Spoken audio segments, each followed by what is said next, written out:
Psicoflix, episodio 319.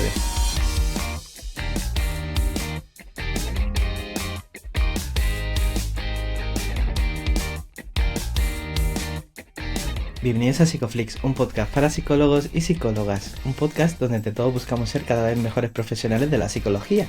Aquí hablamos de todas las estrategias, técnicas y noticias de la psicología contemporánea, pero siempre con la evidencia científica que nos gusta defender. Hoy estamos emitiendo nuestro episodio número 318, en el que vamos a hablar del libro Casos clínicos desde las terapias contextuales. Pero antes, recordaros que en psicoflix.com podéis registraros y acceder a la newsletter gratuita para estar al día de todas nuestras novedades. Bueno, bienvenidos al podcast, muchas gracias por estar aquí de nuevo una semana más. Yo soy Ye. ¿Qué tal, Darío? ¿Cómo estás? Hola, Ye, pues tengo frío, la verdad. Estoy con frío, me noto como que ya mismo voy a tener que poner la mantita. La gente no lo sabe, pero a veces me pongo aquí una mantita Yo para también. que, en fin, sobreviva. Bueno, pues Ye, no hay muchos avisos, salvo una novedad. Tenemos un webinar en abierto el día 15 de diciembre, si no recuerdo mal. La gente podrá apuntarse a través del correo, dejaremos también en redes un enlace por ahí. Es un webinar al que le tengo relativo respeto porque lo doy yo. Vamos a hablar de los miedos como terapeuta, los primeros miedos, mi primer miedo. He querido titularlos, estoy contentísimo porque, bueno, me da miedo. Así que por eso conecta. Y ya hoy también tenemos un episodio especial. Creo que nunca habíamos tenido a tanta gente dentro de Riverside hoy para grabar, así que cuéntanos, bueno, aunque ahora se presentarán, ¿qué tenemos por aquí? Mira, hoy estamos muy contentos de tener por aquí a Luis Valero, a Antonio Ruiz García y a Davinia María Resurrección. Bienvenidos, bienvenidas.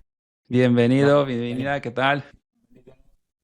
¿Qué os parece si dais una bio de estas que se ponen en LinkedIn? Empezamos por Davinia, que la tengo así a mi izquierda, y además fue a la primera que conocí en toda mi vida, de los que estamos aquí. No, bueno, ayer primero, Bueno, pero no te pases. poco antes, poco antes. Davinia, cuéntanos, danos una bio tuya. Pues yo soy profesora de la Universidad Loyola de Andalucía, soy profesora titular y soy experta en tratamiento psicológico y en este caso pues tuve la suerte de conocer a Antonio y Luis, que fue profesor mío cuando todavía existía la licenciatura en psicología y luego en el máster. Y bueno, con Antonio Ruiz que me une una gran amistad y pudimos montarnos en este proyecto. Y aparte de eso, pues me dedico un poco a investigar sobre todo en temas relacionados en la salud en la mujer. Suelo tener estudios relacionados con diferencias de género, intentando centrar un poco en cuáles son las características propias de la mujer en enfermedades clásicas, estilo enfermedad cardiovascular, diabetes. Ahora también estamos en un proyecto de maternidad. Entonces, he ido virando un poco, aparte del tema del tratamiento, a su aplicación más en ámbitos de salud. Es súper interesante, no hemos tocado ese tema, ya te daremos otro Un toque para que te toquecillo. venga otro día. Muchas gracias, David y Antonio. ¿Qué te parece si Bueno, te presentas? pues me parece estupendo. Pues bueno, yo soy Antonio Ruiz, aquí, pues como bien dice, nos conocemos todos. Ya he tenido la suerte de estar con vosotros en otras ocasiones, también con Juanjo en otro podcast y tal, y bueno, hacía tiempo que no estaba en este formato, o sea que bien, que es agradable. Yo soy profesor en la Universidad de Córdoba y bueno, profesor ayudante doctor. Y dentro de las cosas que me dedico en investigación, pues bueno, aparte de una línea así más larga en el tiempo de fobias específicas, que hemos hablado otras veces de esto, aquí en Psicoflip, pues también llevo ya mucho, pues no lo sé, pues ya llevaré 10 o 12 años o los que sean, ya he perdido la cuenta también, con el tema de las terapias contextuales, pues en fin, en clínica, haciendo formaciones, haciendo, bueno, pues casos y artículos y tal sobre instrumentos de evaluación en las terapias contextuales. Y ahora, bueno, pues en este libro, ¿no?, que nos trae aquí hoy. Muchas gracias, Antonio. Pues Luis, quedas tú, lo mejor para el final, ¿no? Buenas o buenos días, buenas tardes a todos, según cuando nos oigan. Yo soy Luis Valero, profesor, soy catedrático en la Universidad de Málaga y llevo ya aquí muchísimos años y algunos de vosotros ya, o de los que no escuchen, seguro que a lo mejor le he dado clase. Últimamente lo que estoy es dirigiendo el último año el máster de Psicología General Sanitaria, aparte de dirigir muchos TFG, TFM y demás. Y bueno, he tratado muchísimos temas, siempre dentro del análisis de conducta. Ya esa es un poco la línea y sobre todo desde que aparecieron pues las terapias contextuales de tercera generación. En principio comenzamos con la terapia de aceptación y compromiso, pero pronto bueno, pues vi que realmente para mí la mejor es la psicoterapia analítica funcional y en la que directamente más hemos investigado y hemos publicado varios libros y bueno, el último es precisamente este libro de muchos casos clínicos que se veía como una necesidad para muchos alumnos, alumnos que terminan, alumnos del máster, que realmente no tienen ejemplos de cómo realmente llevar a cabo en plan así muy detalladamente con las distintas terapias contextuales. Entonces, pues ahí ha surgido ese libro y estamos en esa temática, en las terapias contextuales, haciendo de todo. Qué gusto teneros aquí a los tres. Luis nos dio clase, Antonio ya estuvo también en el podcast en el episodio 31, o sea, los comienzos de Psicoflip, y Davinia ya está unida con Darío también desde los inicios universitarios, y es un gusto que estéis aquí, así que muchas gracias por hacernos un hueco los tres para estar aquí. Y pensaba en esto último, ¿no? Que has dicho, Luis, acerca de la necesidad de este libro, ¿no? ¿Qué carencia clínica crees que viene a cubrir este libro? ¿Y por qué, no? Ahora, en este preciso momento. Mm. Bueno, pues precisamente la práctica, yo creo que ya van casi 30 años de las terapias contextuales, se llamaba la tercera generación, luego se le cambió el nombre a lo de terapias contextuales para distinguirlas un poco, pero claro, desde que comenzaron en los años 90 ya han pasado más de 30 años y han tenido toda una evolución, toda una serie de cambios. Y la cuestión es que hay muchos manuales, se han ido, bueno, perfeccionando, cambiando los distintos tipos de terapias.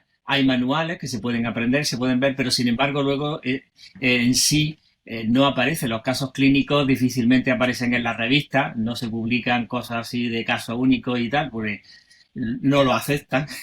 Y entonces realmente los alumnos cuando quieren aprender pueden ver el manual, pero decir, bueno, en detalle cómo se hace esto, cómo se hace esta técnica, cómo se hace este diálogo, esa interacción.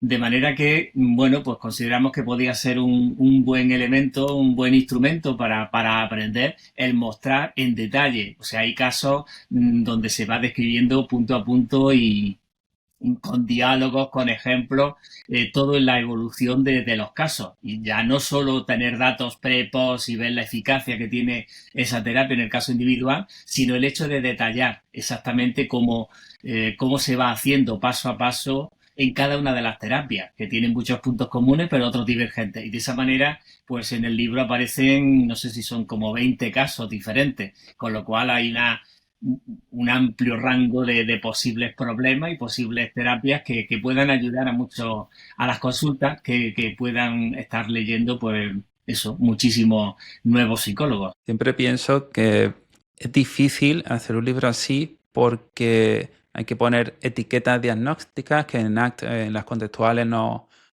se manejan, pero claro, hay que venderlo, hay que enseñarlo, la gente tiene que entenderlo. Es una de las dificultades que me imagino, pero seguro que hay más, así que Davinia, cuéntanos si te parece, qué dificultades habéis podido encontrar, has encontrado tú personalmente a la hora de construir este libro. Una de las dificultades que teníamos era esa, ¿no? La de los diagnósticos. De hecho, le dijimos a los autores, por favor, vamos a evitar usar una etiqueta DSM, pero es cierto que el lenguaje común nos invita un poco a tratar de poner por ahí qué problemática, ¿no?, traen normalmente los usuarios.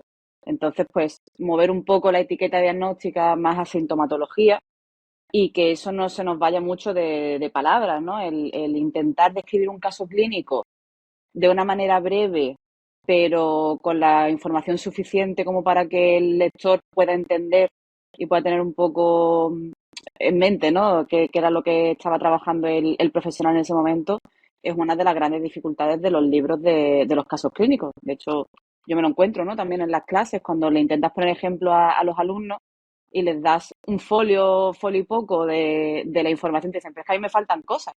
Y dices, claro, porque cuando tú estás trabajando con un usuario ya lo has conocido durante muchas horas y esas horas no se pueden transcribir en un folio únicamente, ¿no?, de tamaño. Entonces, esa dificultad, la del diagnóstico, la de conseguir resumir, pero dando la información suficiente, y sobre todo el poder dar también unas pinceladas teóricas iniciales para que la persona que lo esté leyendo pueda ver en qué modelo de las contextuales se está trabajando, para que luego tenga sentido cuál es el desarrollo y la evolución que está teniendo el caso. Además, no siempre tenemos la suerte de tener datos pre-post con los mismos instrumentos, o pensando, sabiendo que ese caso va a ser, perdonadme la explicación, ¿no?, entre comillas, del caso perfecto, el caso ideal que te dices, ostras, esto tiene una sintomatología tan buena que luego de aquí debería de salir un caso clínico que pudiéramos utilizarlo. Entonces, ahí radica un poco la complejidad de hacer casos clínicos, de saber cuándo te vas a encontrar con un caso de verdad. Que pensaba en esto que decías de la sintomatología de Avinia, ¿no? Y el índice muestra como un amplio recorrido entre ansiedad, obsesiones, depresión, psicosis, problemas de pareja, ¿no? ¿Cuál ha sido para vosotros el criterio eh, para elegir esas morfologías y no otras, ¿no? A la hora de establecer este libro. Pues un poco que hubiera de todo, que no fuera solo casos de sintomatología, pues no sé, depresiva o sintomatología ansiosa, tuviéramos un abanico de problemáticas que sirvieran al final de ejemplo real y que tuvieran esas evaluaciones de las que estábamos hablando, ¿no? Otro de los puntos que queremos transmitir también con el libro de casos es que es necesaria realizar una evaluación fiel, buena, con instrumentos apropiados. Es otra de las cosas que también transmitimos mucho en la docencia, tanto en grado como en posgrado. Oye, tú tienes que evaluar y tener, de alguna forma, no tiene que ser toda una evaluación cuantitativa, pero tú tienes que tener datos como psicólogo profesional de cuál es la mejora, dónde realmente existe mejora, para que tú luego tengas tu feedback, ¿no? De saber si está bien o mal hecho el proceso terapéutico. Entonces, ese era también otro de los puntos que teníamos para seleccionar esos casos, que los compañeros que estaban participando nos pudieran facilitar esa info. Antonio, te he visto que ibas a decir algo, si quieres Sí, no, continuar. sí. Bueno, los criterios son esos, pero también resaltar, ¿no?, que ha habido, como que lo hemos comentado en las presentaciones también Luis y yo cuando hemos estado, el tema de cómo ha estado vedado o tapado, ¿no?, el espacio del tratamiento en la psicosis, ¿no?, por parte de los psicólogos. Entonces, bueno, también dentro de que hay una gama amplia de casos, como habéis estado describiendo, pues también nos encontramos estos casos, estas intervenciones en estos casos con problemas, bueno, pues del orden psicótico, donde se ve cómo se produce una mejora en la sintomatología que presentan y sobre todo de cara a llevar una vida valiosa, ¿vale? Donde poder desarrollarse a fin de cuentas, ¿no? Que bueno, que estamos ahora hablando de sintomatología, pero sabemos que eso no es lo importante.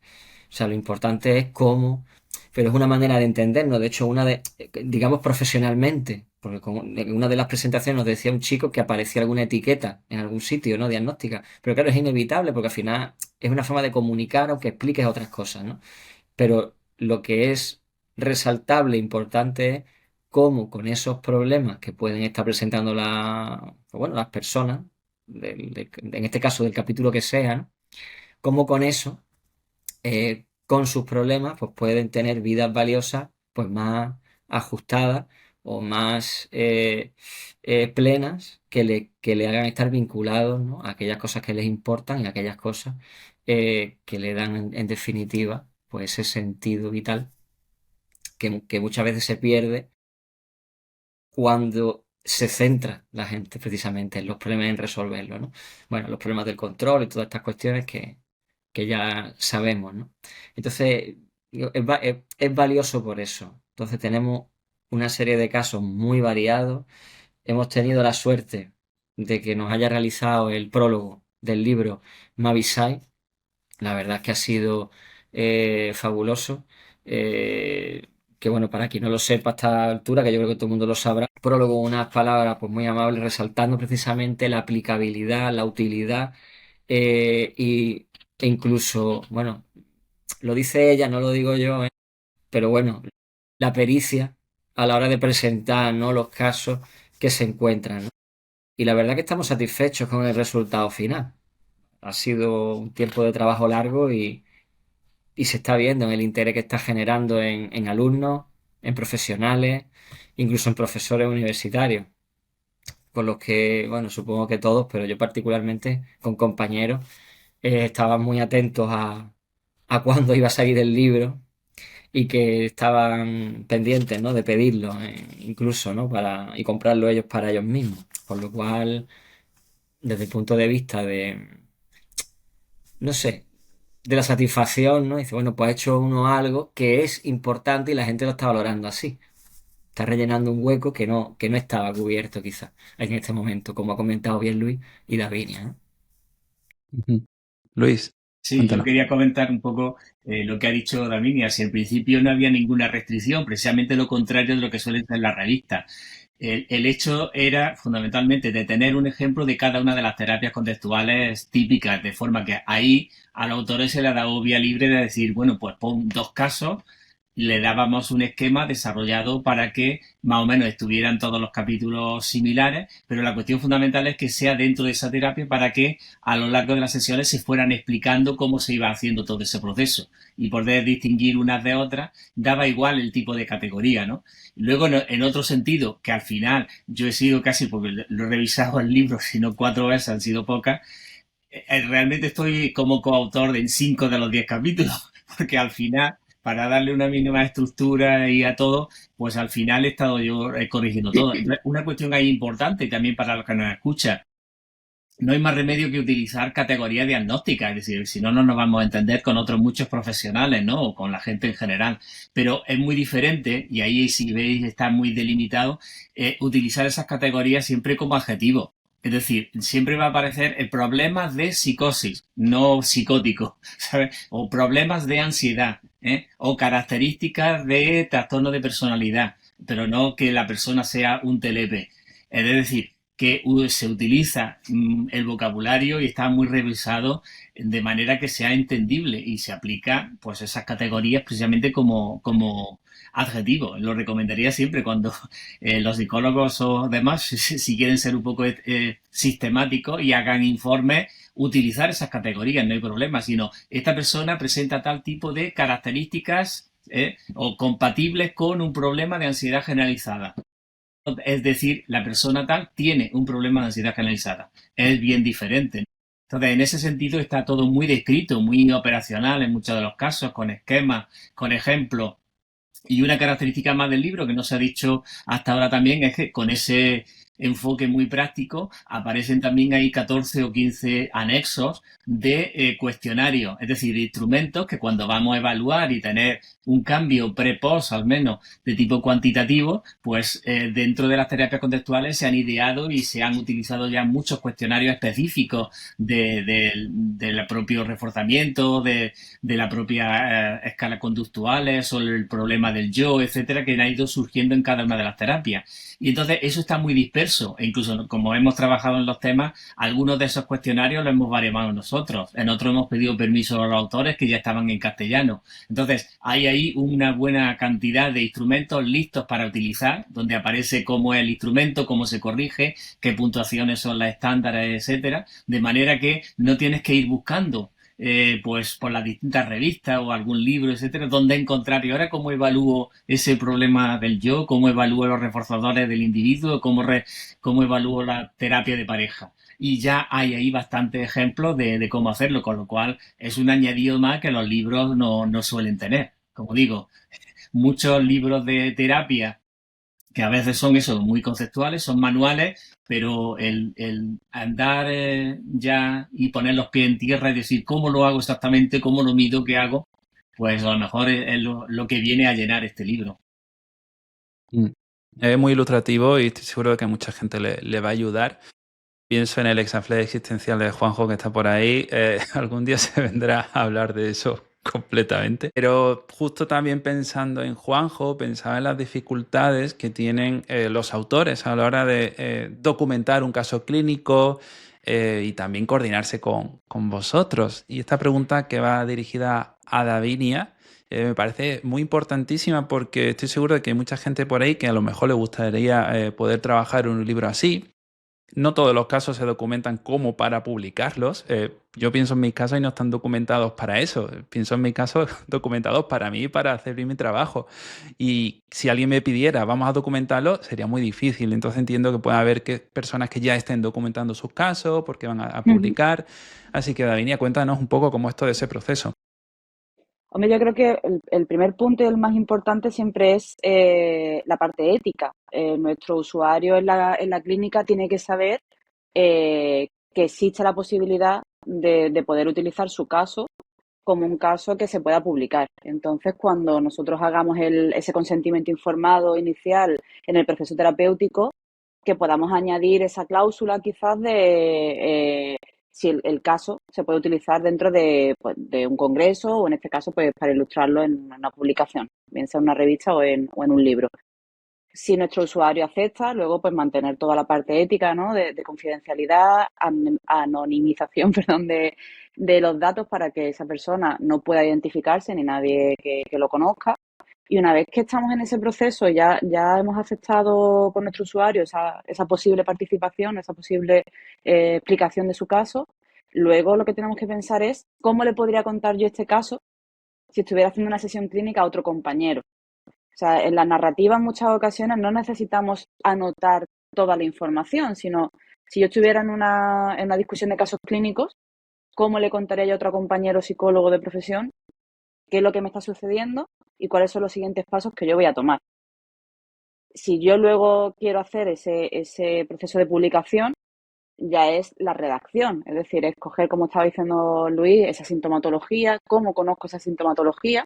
Entonces, realmente el proceso de evaluación ya lo estoy haciendo, porque si estamos dentro de esta corriente de terapias contextuales o si estamos en otra corriente, deberíamos de estar, deberemos conocer esos instrumentos de evaluación y utilizarlos tanto en el inicio como en el final, ¿no? Ese famoso pre-post. Y si ya luego tenemos un seguimiento, pues fantástico. Pero la realidad es que para poder tener esa información, yo estoy convencida, Darío, de que si tuvieras que contarnos algún caso en una sesión clínica, sí podrías. O sea, sí tienes toda la información necesaria para luego poder hacernos ese dibujo del usuario. Otra cosa son las notas que tenemos nosotros, que nada más que entendemos, ¿no? Que son 4 garabatos rápidos que son totalmente inteligibles para los demás. Pero Bueno, estaba, no es tan estaba difícil, ¿eh? pensando, estaba pensando justo en que ahora, yo, por ejemplo, grabo las sesiones y las transcribo con inteligencia artificial, entonces desde hace un par de meses tengo muchísima más documentación, entonces tal vez ahí, pues eso os sirva, ¿no? De mucha utilidad. Claro, el tema de la inteligencia artificial, esa sería otra parte ética a tener en cuenta, porque ¿dónde se está volcando esa información? O sea, si realmente la herramienta de inteligencia artificial, ¿qué está haciendo con esos datos? Ujú. Ese sería otro melón, ¿no? Para abrir otro debate súper interesante. La gente que ahora le cuenta todo a ChatGPT Bueno, y a eso ver qué se sería hace otro con esa punto. información. Claro, por eso. Mm. Eh, creo En que teoría, en teoría, estas herramientas tienen un filtro, no transcriben y no se utilizan para modelar el lenguaje, ¿no? El lenguaje, no, la tecnología que hay debajo, ¿no? El modelo de lenguaje que hay debajo, ujú, tú puedes filtrarlo. En teoría, siempre decimos en teoría porque, claro, tú puedes tener tus datos en un Google Drive y un día pues se filtran todos. Los puedes tener en Hacienda y se filtran todos. Quiero decir que esto echa la ley, echa la trampa. No, pero me parece interesante lo que se viene con toda esa documentación, que pensaba en mi caso, digo, seguro que hay mucha gente que también esté almacenando todo eso, aunque luego las borro, pero claro, Una vez subido eso, ya no. claro. Una vez subido ya no tiene solución. se puede procesar en un ordenador, en un servidor privado, con tu propio modelo, si utilizas una tarjeta gráfica. Entonces no hay problema, pero todo se hace encriptado. Todas las herramientas de gestión clínica, EOLO, Doctoralia, utilizan software de transcripción de inteligencia artificial y utilizan el mismo encriptado. Y además no se utilizan esos datos para entrenar el modelo de lenguaje. Yo digo que en teoría está controlado, pero bueno, de la teoría a la práctica uno nunca sabe. Yo sigo siendo muy de papel y lápiz en las consultas, por lo menos. Coger eso, 3, 4 notas y luego recordar también un poco la sesión, ¿no? que he tenido y trabajar en base a lo que yo también creo que he hecho. Creo que también es otro punto terapéutico. Una cosa es lo que sé que he hecho y otra cosa es lo que yo recuerdo que estoy haciendo con mi usuario. porque a lo mejor creemos que la técnica está bien aplicada o que el discurso que estoy teniendo con el usuario está súper bien hecho y luego lo escucho y está mal. Entonces ahora como creo que es otro entresijo más, ¿no? El cómo vuelvo a aprender de lo que he hecho y retomo la siguiente sesión. Creo que es muy interesante. Yo al menos todavía no estoy en ese punto tan avanzado como tú, Darío. Yo estoy más Bueno, yo que soy un friki, yo no... un poco en piedra todavía. Hombre, la Bueno, grabación de las sí, sesiones en cualquier formato, pues es verdad que te da mucha información, porque al final puedes detectar, sobre todo, por ejemplo, que supongo que es lo que iba a decir Luis, si no, pues lo introduzco yo, lo del tema en FAP y tal, pues bueno, para detectar y poder registrar todo este tipo de conductas clínicamente relevantes, ¿no? Pues, hombre, pues muy difícil estar en la sesión de terapia y poder registrar además cuando eso pasa y hace falta un poco mecanizar de alguna manera, ¿no? Para poder contar, ¿no? Cuando aparecen o se reducen qué conducta relevante o qué ocurre, ¿no? Pero bueno, que es verdad que es un hándicap añadido, porque es verdad que muchas veces cuando estamos en consulta, pues cuando tienes varios pacientes, muchos pacientes, es difícil hacer eso porque no puede. Necesitaría un equipo importante para hacer eso. Hombre, sistematizarlo a lo mejor mediante una herramienta como esta, con las protecciones necesarias, pues puede ayudar, ¿no? Pero sobre los casos, un poco abundando en lo que se dice, ¿no? En realidad, uno va trabajando el caso y va tomando sus notas, va perfilando aquellas cosas que se dicen, tal, y después, claro, cualquier caso que uno va a escribir tiene una reelaboración desde las notas que uno tiene. Aunque lo tengas transcrito entero, aunque lo tuvieras transcrito entero, necesitas hacer una reelaboración, porque para enseñar a alguien tampoco a lo mejor le vale ver una transcripción completa de una sesión así sin más ni más. Hace falta alguna elaboración donde se explique, o sea, una explicación que acompañe esto, ¿no? Entonces, que no es solamente el hecho de ver, es que claro, hace falta que vaya con alguna explicación acompañándolo. Sí, no te quedaría solo con la morfología, exacto, ¿no? Porque el Claro, clínico tiene un claro, para qué de muchas de las cosas que hace y eso exacto. no lo pilla la IA. Dime, Luis. claro. Si le sirve para otros oyentes que estén aprendiendo o lo que tú dices, Darío, de cómo ahora estructurar lo que hace, un poco las recomendaciones que le doy a los alumnos que hacemos en el máster, que dirijo casos clínicos también y luego lo presenta como TFM en plan formal y tal. En principio va a ser una buena evaluación, unas 2, 3 sesiones como mucho, evaluar a ver qué pasa. Utilizar algunos instrumentos estandarizados y algunos de los de tipo conductual según lo que vaya a utilizar. Si va más bien de FAB o de ACT o de terapia de pareja o de DBT, según lo que vaya a utilizar, que considere, pero a partir de ahí hacer un análisis funcional, es decir, ¿qué es lo que le pasa a esta persona?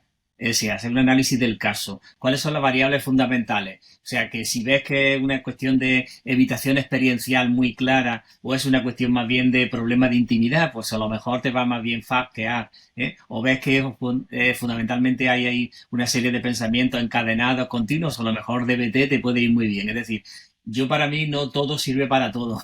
Entonces, lo primero es hacer una buena análisis funcional y a partir de ahí decidir entonces el tratamiento que hace. Una vez que hemos hecho y hacemos un poco esa tutorialización de la evaluación y se han aplicado, vemos resultados y bueno, pues le puede ir muy bien, vamos a ver activación conductual, porque ¿para qué te vas a meter en cosas más complicadas cuando este problema depresivo y en 5 sesiones se ha resuelto?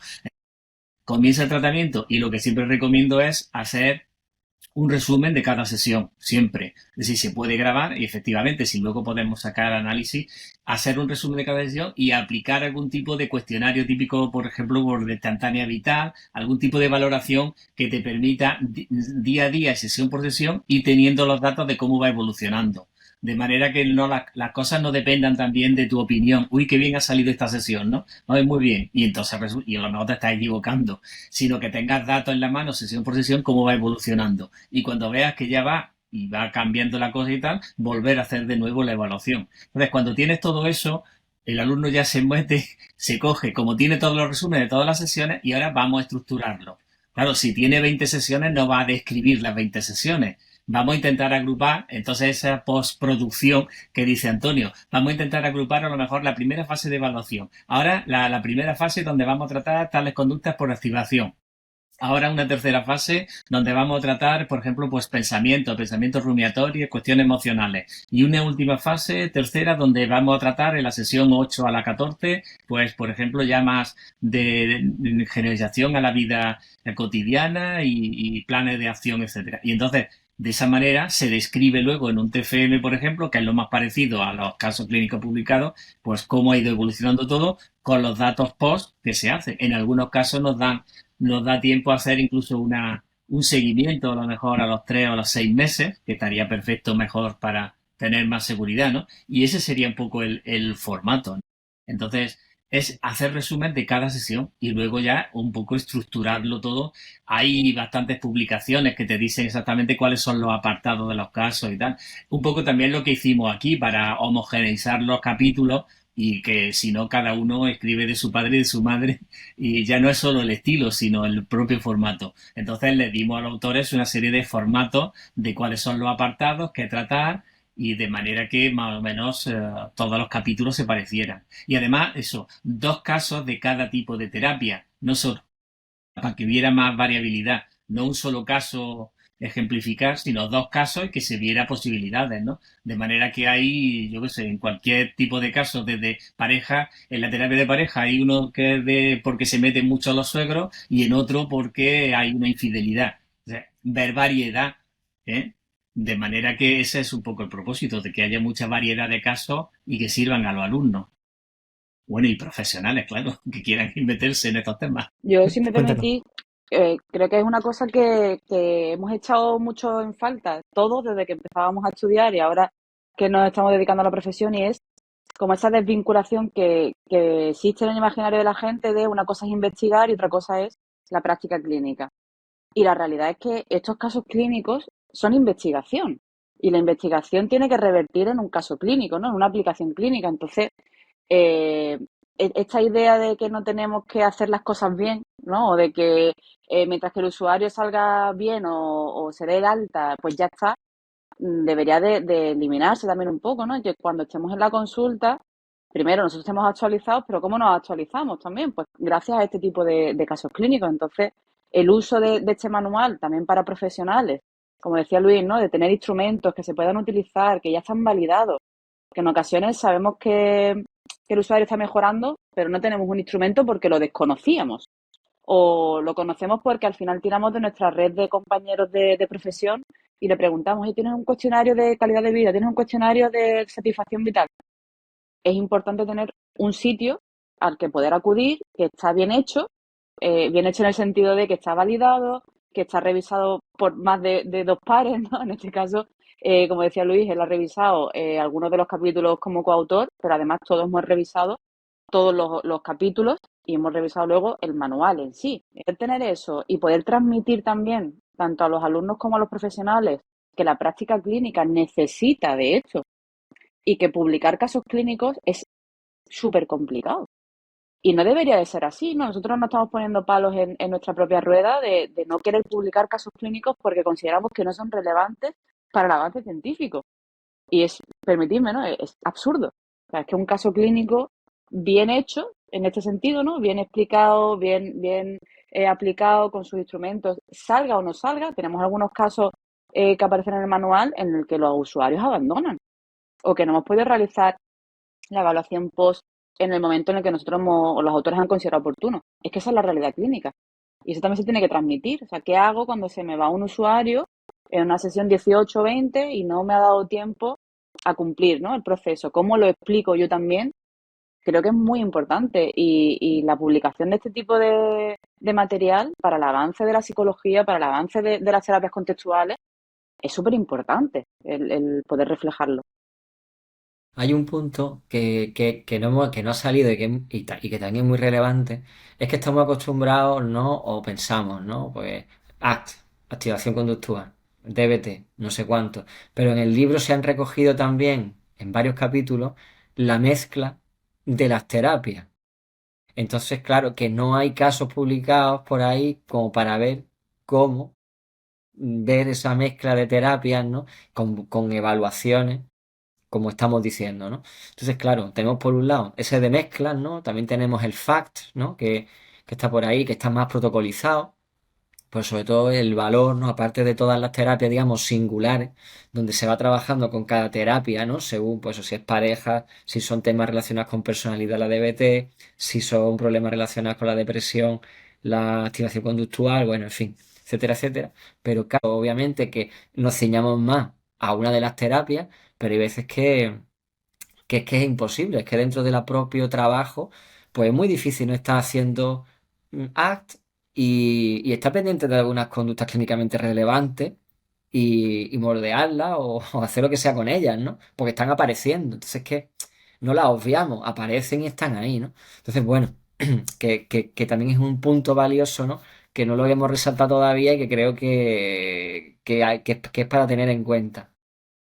Que no es el caso puro, ¿no? Que solemos decir muchas veces. Es que el caso puro es el que se publica. Es que la realidad no es pura, no es así. Mm.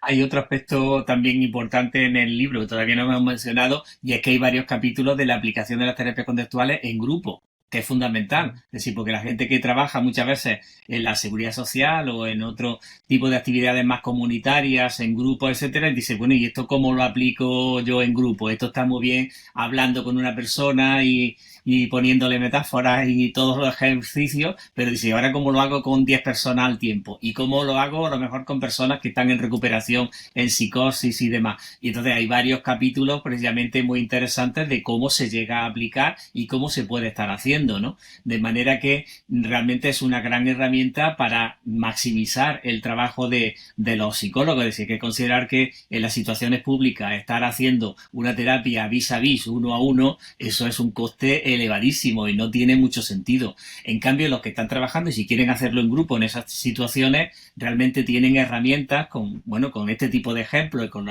que hay algún otro libro de las terapias contextuales aplicadas en grupo que realmente son muy beneficiosas porque ese psicólogo está aplicando al tiempo pues en personas con problemas de salud mental o grave o simplemente de problemas depresivos, incluso problemas preventivos, a lo mejor en adolescentes, y lo pueden estar aplicando en grupo, ayudando a mucha gente al tiempo, con lo cual se adaptan, es que realmente se adaptan muy bien a esa aplicación en grupo y ahí aparecen varios ejemplos de cómo hacerlo. Qué bueno que digáis todo esto, ¿no? Y creo que es muy importante esto que decía Antonio sobre esa flexibilidad y esa riqueza en los casos, ¿no? Que también comentaba Davinia.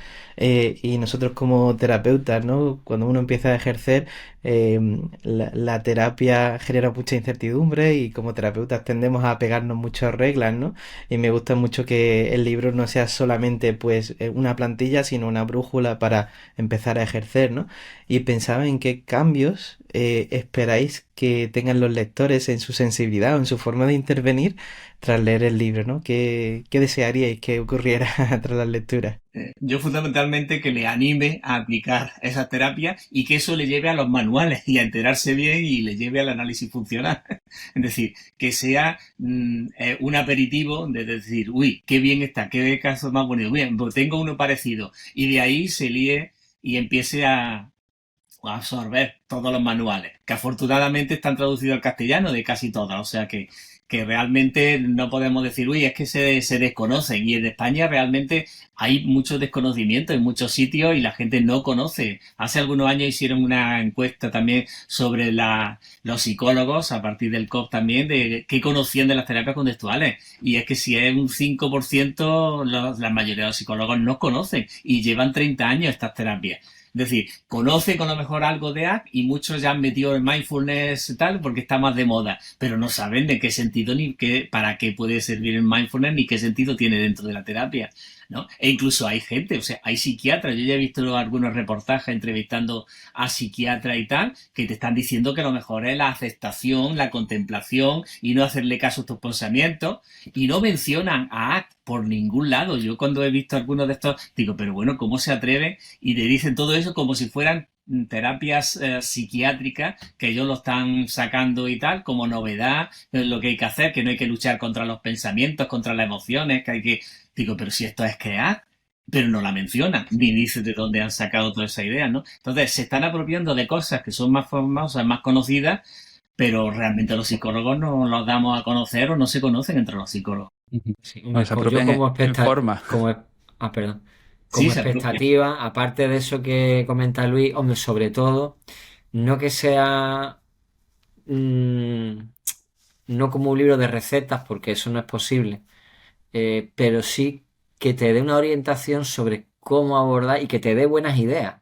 Creo que, porque creo que hay muy buenas ideas en el libro entre los diferentes capítulos y creo que si atendemos a las cuestiones funcionales vamos a encontrar muchas cosas en otros casos, aunque no sean similares a los que ahí aparecen, que nos puede dar buenas ideas para al final, que es de lo que se trata, hacer que mejoren, ¿no? Las personas en aquello que quieran mejorar o en aquello que quieran conseguir para su vida. Entonces, en ese acompañamiento, ¿no? En esa intervención. Esa, quizás muy pretencioso, yo qué sé, pero es lo que Ponemos me nuestro gustaría. granito de arena, ya está. Nosotros ponemos un granito de arena, Bueno, ya está. ¿Eh? bueno, pero que como han preguntado por esto, pues yo qué sé, pues ya me voy a tirar al barro. Como lo que me gustaría, pues me tiro al barro. Pues ojalá que sirva a mucha gente para tener buenas ideas, para aplicar cosas, ¿no? Y también ver en las terapias contextuales que hay opciones empíricamente validadas ya de mucho tiempo atrás, como decía Luis, ¿no? Que lleva 30 años, ¿no? Y todos los metaanálisis lo que dicen es que son muy efectivas las terapias. Entonces, pues la cuestión es esta, ¿no? Encontrar, ¿no? De alguna manera, tener esos recursos que te puedan servir pues, para tu aplicación clínica diaria. Yo si me pongo un poco ahora en la chaqueta de profe, ¿no? Si me salgo un poco de la de clínica y me voy a la de profe, creo que este manual puede permitirnos enseñar cosas que de otra forma son muy complicadas. O sea, todo el mundo no tiene la suerte o no tiene la experiencia de haber estado trabajando con terapias contextuales, me refiero a profesores, que luego puedan transmitir este tipo de información a sus alumnos. Es también una forma de darle una herramienta tanto al profesor como al alumno para poder descubrir esto, más allá de la creatividad que estaba comentando Antonio, que creo que es súper importante en el proceso terapéutico, el poder leer casos clínicos nos ayuda a tener ideas que de otra forma no las tendríamos.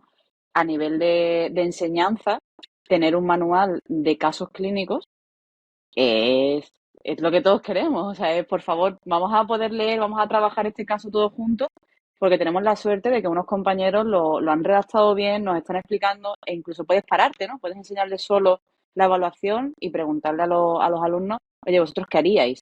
¿O qué modelo utilizaríais incluso? ¿O qué os resulta clínicamente relevante? ¿O hacia dónde tiraríais? Y luego, además, lo tienes resuelto desde esa perspectiva, que no tiene por qué ser la única. Y eso también te ayuda a abrir de nuevo la parte creativa del proceso terapéutico.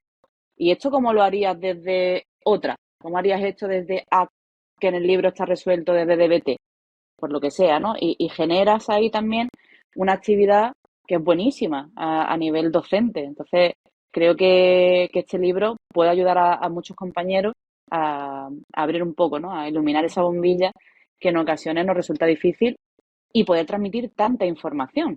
Que ya sabemos que también las horas de docencia son muy, muy reducidas para todo lo que queremos transmitir y ahí podemos llevarles a un manual que sabemos que está bien, que está en castellano, como estaba diciendo Luis, que al final muchas cosas actuales pues están escritas en inglés y los alumnos ahí pueden tener incluso una barrera, ¿no? En la transcripción, en el entendimiento de cómo se utiliza el lenguaje, que sabemos que es diferente el uso del lenguaje en inglés que en castellano. Entonces, creo que a nivel de docencia pues también nos puede servir mucho, ¿no? Y esperamos que los compañeros se animen a echarle un vistazo y a poder incluirlo en sus guías, ¿no? De docencia.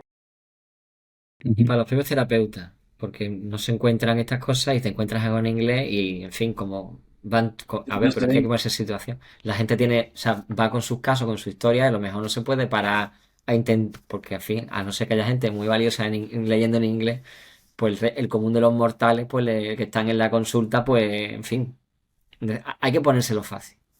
Pues mira, aquí lo tiene en español y lo puede consultar. Pensaba en ese 5% que conocen las contextuales y que seguramente son los que escuchan Psicoflix, porque, en fin.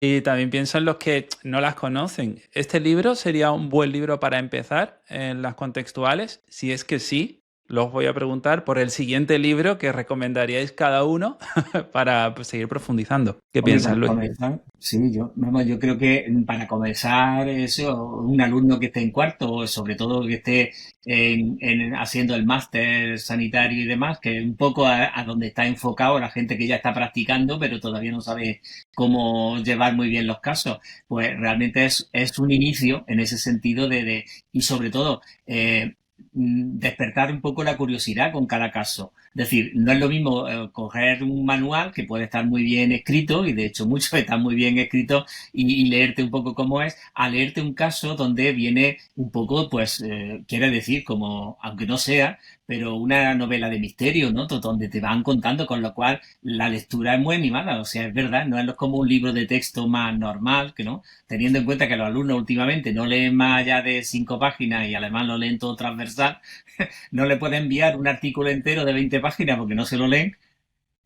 Entonces, la cuestión es que leerse capítulo así, por lo menos te lleva a esa curiosidad, esa intriga, porque te van narrando en cada caso, pues, muchas veces con lujo de detalles, cómo son, sus características de vida, los problemas, y en muchos casos también con diálogos de cómo se va produciendo también esa interacción terapéutica, con lo cual, digamos, es como más dinámico, más atractivo, digamos, para cualquiera, que no leer un manual más técnico, ¿no? Ahora, Sí. lo que tiene que realmente, como decía antes, despertar el interés para a partir de ahí irte a los manuales y leerte los manuales ya. Luis, mójate con uno. Tal. ¿Cuál recomendamos? ¿Cuál sería el siguiente manual? Es que este hace introducción a depende muchos conceptos. Mójate con uno, Luis. Ese que tú Hombre, dirías, si no empiezas. Si vais al de FAB, pues el de 2009 que tradujimos está traducido en 2023. Hombre, yo esperaba recomendar tu libro, es que si no. Ahí de FAB. Si vais a ACT, pues el de Hayes. El de Hayes también del 99, aunque está traducido en el 17, me parece. Que está Hayes y Strossard, por ejemplo. El de la DBT, cualquiera de los hay uno específico de DBT que es entrenamiento de terapeutas del DBT, mejor un poco que en el otro. El de terapia familiar sistémica, más bien el de Barraca, porque no está traducido, de los pocos que no están traducidos al castellano. ¿Y quién faltaría más? Bueno, yo te pedí uno, ya me has dado un montón, o sea, está muy bien. Uno de cada uno así un poco de cada uno. De todas formas, también los de estos están revisados, todos los capítulos revisados con detenimiento, todas las referencias bibliográficas, e hemos intentado en todos aquellos libros todos aquellos que están traducidos, ponerlo en castellano, es decir, de manera que se vaya al castellano, no porque muchas veces busca las referencias y están los libros y los artículos puestos en inglés y tal, y hay versiones, hay de muchos de esos libros, hay versiones en castellano, con lo cual, entonces, yo lo que sí diría siempre es irse al manual original de los autores, aunque nosotros tengamos también publicado, pero no muchas veces libros que hay de refritos de autoayuda. Hayes tiene 2 o 3 libros de autoayuda, que eso está para el público general, no es técnico. Entonces, irse a los manuales originales buenos de cada autor. Bueno, Antonio, Pues sí. ¿tú qué nos recomiendas? Yo, aparte de los originales, también hay otros manuales. Estoy pensando, por ejemplo, en ACT, ¿no? El de Harris, ¿no? Este último, no sé, creo que es el último, ¿no? El de Hazlo Simple, ¿no? Sí. Entonces, bueno, Sí. es un manual. Pero demasiado simple para mí. Bueno, sí, bueno, Luis. A eso me refería a las diferencias. O Claro. sea, es diferente. Pero te permite conocer, te permite estrategias también. O sea, obviamente hay que leerse las cosas que hay que leerse, pero bueno, también reciente, el enfoque que le da, la verdad que resulta muy explicativo, pero hay que conocer las bases, porque si no estás cojo. Digo ya, aparte de lo que se ha recomendado, que lo recomiendo también, pero aparte de lo que se ha recomendado, por ejemplo que es un manual que es interesante. Sí, se mueve bien en términos medios y favorece. De FAB acaban de publicar también ahora, este mes pasado, el FAB Hazlo Simple. Pues si no lo conocía yo. ¿Ah, sí? No lo conocía. Pero...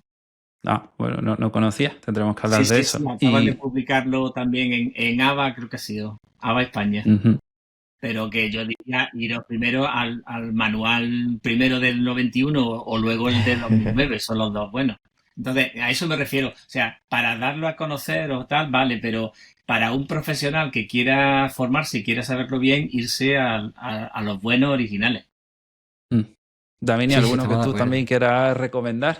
Yo es que, de hecho, a mis alumnos cuando les consigo ya que le pica un poco el gusanito de todo esto, el que les recomiendo es el de hazlo simple, principalmente porque lo que quiero es que no les genere rechazo el hecho de tener que irse a un manual que a lo mejor les puede resultar un poco más tosco, que luego no lo es. Pero de primera, si tú le enseñas ese manual, que como decía Antonio, tiene muchos recursos, que al final, al principio de la práctica clínica, como decía Jay, queremos reglas. Queremos tener las cosas como un poco bajo control y quizá este tipo de ayuda les hace ver que pueden existir reglas, pero que la realidad es que el mundo no se va a basar en esas reglas. Pero les da cierta seguridad, les da cierta idea de tener los pies en el suelo.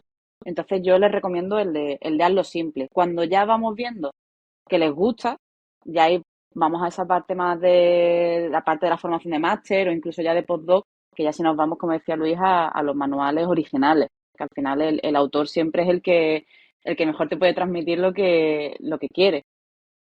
Para no generar esa barrera, ¿no? Para ir abriendo un poquito la gusa, nuestro manual creo que puede ser un buen inicio para ir teniendo esas pinceladas de introducción teórica de cada uno de los modelos. Me va gustando, además veo que se aplica, como decía Luis, ahora este se aplica en grupo, ahora este se ha aplicado en una... Las de pareja, por ejemplo, son las que más llaman la atención, por lo menos en mis estudiantes. El hecho de, ¿se puede trabajar esto en una terapia de pareja? Y ahí ya le vas abriendo un poco la puerta. Vamos encontrando que les gusta, le abres un poquito la puerta y ya has metido el pie. Y ahí ya los vamos convenciendo un poco de que pueden salir de lo más clásico o de lo que se suele vender más, ¿no? De lo que es más fácil vender porque es lo de siempre. Ese Russ Harris como primer caballo de Troya, ¿no? Para el acceso, ¿no? De las contextuales. Estamos llegando casi al término final del episodio y me gustaría que, pues, que cada uno de vosotros, ¿no? Pues pudiera contarnos dónde os puede localizar si os quieren consultar algo sobre lo que habéis comentado hoy acerca del libro y dónde pueden encontrar también el libro. Pues el libro está en todas las librerías. Entonces, físicas, digitales y tal. A mí particularmente, pues, bueno, me En pueden encontrar en la Amazon, la Universidad de Casa del Córdoba. Libro. Sí, bueno, pero no haga publicidad. En librerías de barrio, por favor, librerías de En la barrio. librería de barrio. No haga publicidad, no hagamos publicidad. Le pone un pi. Claro que Cuando lo sí. diga, le pone un pi. Total, Si no, estáis la. si estáis en Dos Hermanas, está en la biblioteca pública. Se ha hecho una donación a la biblioteca pública Mira, de Dos Hermanas para que los qué estudiantes bueno. que están aquí en Dos Hermanas pues Ujú. puedan acceder al manual. Muy bien. Hombre, aquí en la UMA lo mismo. Yo todos los que van saliendo los pido en la biblioteca. O sea, al menos un ejemplar hay en la biblioteca también. En Pero Córdoba la también. cuestión importante es que por internet lo pueden conseguir en cualquier sitio. ¿Vale? Ujú. ¿Y dónde os pueden localizar a cada uno de vosotros para que os tengan a un clic si os quieren preguntar algo sobre el tema o cualquier otro tema relacionado? Ya si acaso ponéis las redes sociales o algo luego en algún texto, porque tal, pero bueno, en la Universidad de Córdoba, si ponen mi nombre y tal, aparezco por ahí y el correo, con lo cual que cualquier cuestión pues se puede hacer por ahí o por las redes sociales si después las ponéis en el pie de, ¿no? de la, en fin, del vídeo o lo que sea en algún sitio, por ejemplo. Muy bien. En las notas estarán seguros. No sé si el Ya. editor, ponemos las redes normalmente, Siempre, siempre, ¿eh? siempre. Salen ahí abajo, ¿no? También. Siempre. Yo Así en soy. lvalero@uma.es estoy ahí siempre abierto el correo para cualquier consulta, cualquier cosa. Y para aquellos que no lo conozcan, por ejemplo, la red de ResearchGate, a la También. puerta de los investigadores en inglés, si os inscribís ahí, que eso es gratis, podéis acceder ahí a un montón de investigadores y yo en mi caso además, casi todo lo que son publicaciones abiertas, pincharlo y os podéis bajar el PDF, con lo cual tenéis acceso a un montón de artículos de las cosas que ya hemos publicado y hemos hecho en los cuestionarios y en casos, otros casos, etcétera, con lo cual tenéis acceso gratis a un montón de información si entráis en el currículum de cada uno de los investigadores. Lo digo porque lo mismo podéis entrar en Mavis 6, entráis en el de Hayes y todo aquello que sea accesible lo podéis bajar de inmediato. O sea que si no lo conocéis, es una buena forma de acceso gratis a toda esta información. En mi caso, igual, yo no sé si tengo la suerte o la desgracia de que hay pocas Davines Resurrección que investigan, entonces si me ponen en Google sale muy fácil, pero me pueden contactar por Twitter, me niego a utilizar el nombre actual, para mí siempre va a ser Twitter. No nos bajamos de ese barco. Y en la página web de la Universidad Loyola también podéis encontrar, y de ahí hay un enlace a las publicaciones de mi perfil, a ResearchGate, ORCID, también os lo puedo, a los compañeros que no lo conozcan, aunque espero que haya muchos que sí, también pueden acceder a las publicaciones de muchísimos autores. Y en esa web, pues desde Loyola también podéis ver eso, ¿no? Todo el perfil, publicaciones, experiencia en proyectos, lo que se necesite, y contacta además con otros compañeros y otras publicaciones de otros centros universitarios, o sea que es otra puerta. Maravilloso. Lo dejaremos todo enlazado en las notas del programa para que la gente tenga tanto vuestros contactos como el libro a un clic. Y ha sido un placer escucharos y teneros aquí. Muchas gracias. Muchísimas gracias por vuestro interés. Estar con vosotros. Muchas gracias. Y muchas gracias a ti que estás escuchando este episodio. Si te ha gustado, recuerda suscribirte porque la semana que viene tendremos por aquí a Enric, que hablaremos de filosofía. Darío, le hace mucha ilusión a mí también que esté aquí en el programa, Enric, así que os recomendamos que estéis por aquí. Enric, y nada más, que nosotros nos vemos el próximo jueves a las 8 de la tarde con un nuevo episodio aquí en psicoflip.com, en Spotify, en iTunes, en iVoox y en YouTube. Hasta luego. Hasta luego.